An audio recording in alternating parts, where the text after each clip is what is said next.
Non, alors disons, de tout ce qui est trait à la compensation carbone,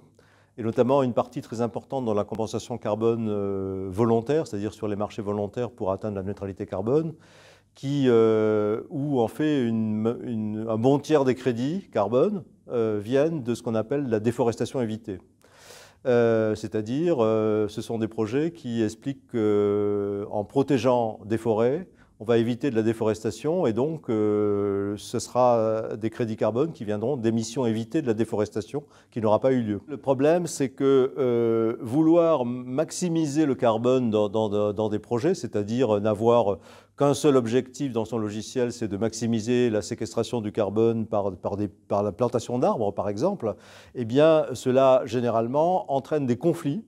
avec d'autres objectifs écosystémiques, c'est-à-dire en général des tensions avec la question de la biodiversité, avec les problèmes de qualité de l'eau, voire avec les usages du foncier par d'autres acteurs, comme par exemple les pasteurs, les éleveurs transhumants ou les agriculteurs locaux. Et au fond, on risque d'avoir des choses qui cherchent à court terme à maximiser la séquestration de carbone pour pouvoir générer un maximum de crédits carbone, mais qui vont se heurter à des problèmes de conflits entre différents, donc de trade-off, si l'on peut dire, avec différents autres services, différents usages. Et généralement, quand on n'est pas parti du contexte local, quand on n'a pas réfléchi aux besoins à la fois des populations, des paysages, et qu'on n'a pas inscrit son action sur un territoire avec les acteurs de ce territoire, et pour essayer de trouver justement, couvrir les besoins et d'essayer d'avoir, de